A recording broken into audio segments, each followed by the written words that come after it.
this process from the moment that you applied to today, feel free. Hold on at the end.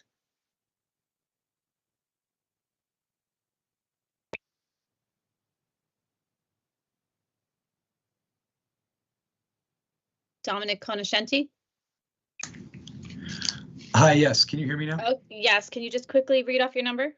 Yes, of course. Thank you. It's 230-70731. Thank you. 40 candidates. Thank you.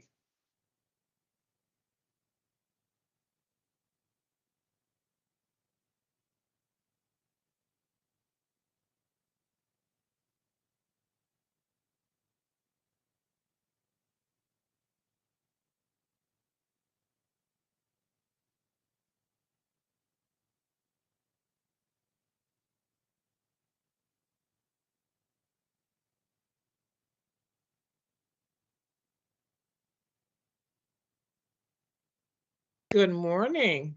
Welcome to the Appellate Division First Department admission ceremonies for today, April 3rd. Ms. Guerrero. Thank you, and may it please the court, good morning. I, Veronica Guerrero, counsel to this court's Committee on Character and Fitness. I'm honored to present 40 applicants to the court for admission to the bar. Each of these applicants has met all of the requirements necessary for admission to the bar of the state of New York. Further, I am pleased to report that the committee has examined the records of each and every candidate here today. Accordingly, and on behalf of the committee, I certify that each applicant here this morning does possess the requisite character and fitness to merit admission to the bar of the state of New York. Therefore, I do hereby move for their admission. Thank you, Ms. Guerrero. Thank you very much. Based upon our anticipated review of this motion, we met previously, and we have reviewed all of the materials submitted to us, and your application is granted. I want to thank you. I want to thank your committee for the great work that you all do. The attorneys do so pro bono. So again, we thank you for your Herculean efforts. Thank you very much. At this time, the clerk of the court, Ms. Susanna Rojas, will administer the oath. Good morning, Justice Weber. Good morning, candidates. I will administer the oath in the form of a question. At the end, I will ask you to unmute your microphones and respond by saying "I do" if you agree with the oath. At this point, I ask everyone to please raise your right hand.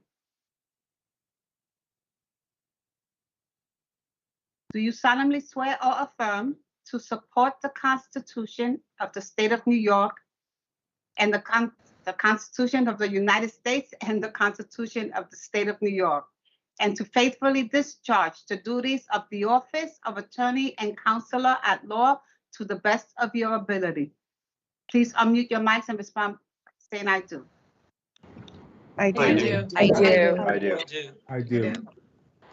Congratulations, attorneys. You may lower your right hand and please mute your microphones. Thank you. Congratulations, everyone. I know it's Monday morning, but we need some more smiles. You guys should be so proud of yourselves. You're attorneys now. Congratulations. Yes, thank you. Be happy. This is a major accomplishment. So when we have admission ceremonies, normally one of the judges from the bench will deliver short remarks. And this morning, that falls to me. So again, on behalf of my fellow justices, I want to congratulate the newly admitted attorneys. I also want to congratulate their parents, families, and friends who have supported them both emotionally as well as financially. So traditionally, in the admission ceremony, the justices would process into the courtroom. Ms. Guerrero would present the candidates for admission to the court, as she just did.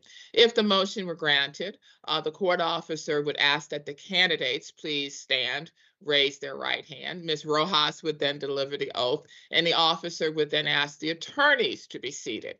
That change in status from candidate to attorney would not be lost on the attorneys nor the audience.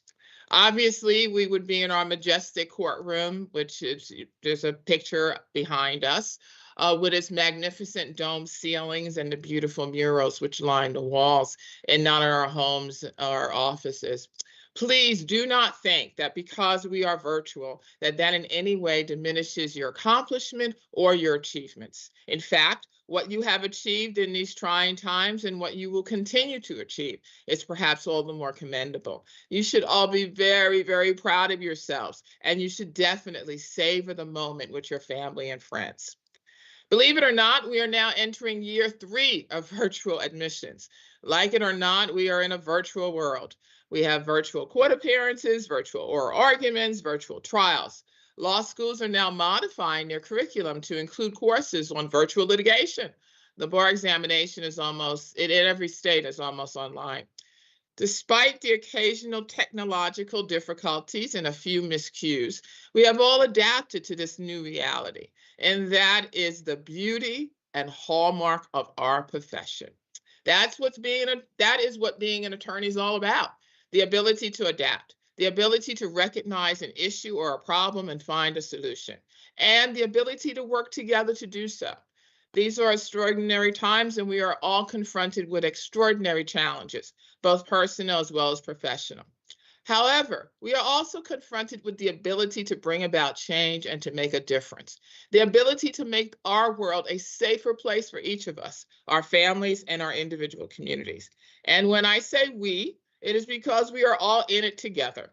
We are all there to support, help, and encourage each other. Now, there are many vehicles for making change. It may be by volunteering to assist those less fortunate who are in need with legal issues.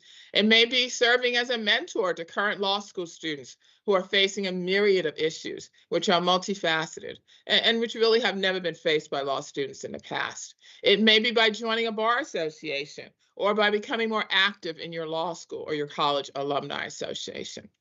Practice of law is certainly in flux. And while this may be frightening and uneasy to many, it also in many ways is exciting.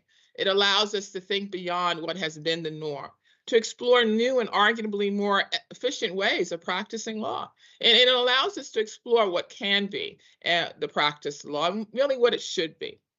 Now, with the oath you have taken today comes a set of principles and obligations that now become a part of your life forever, whether you remain a practicing attorney or not. For the rest of your days, you and your actions will be judged in light of your education and your status as a member of this profession. While many may see this as a burden, it is also an honor.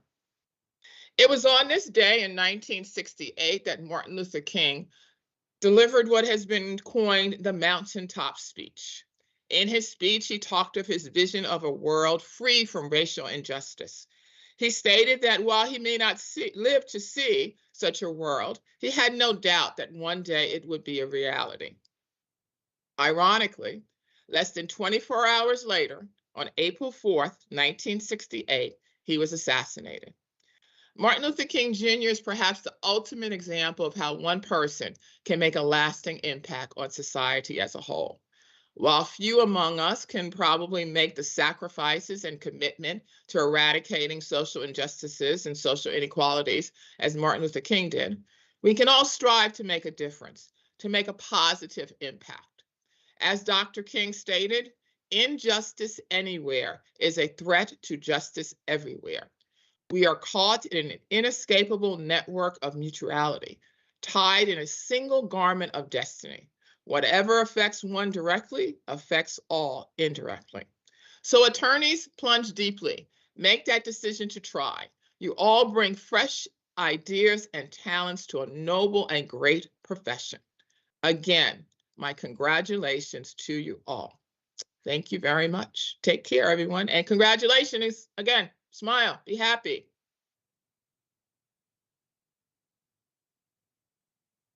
Okay, the candidates will stay on with me. Thank you to the bench and to Ms. Rojas.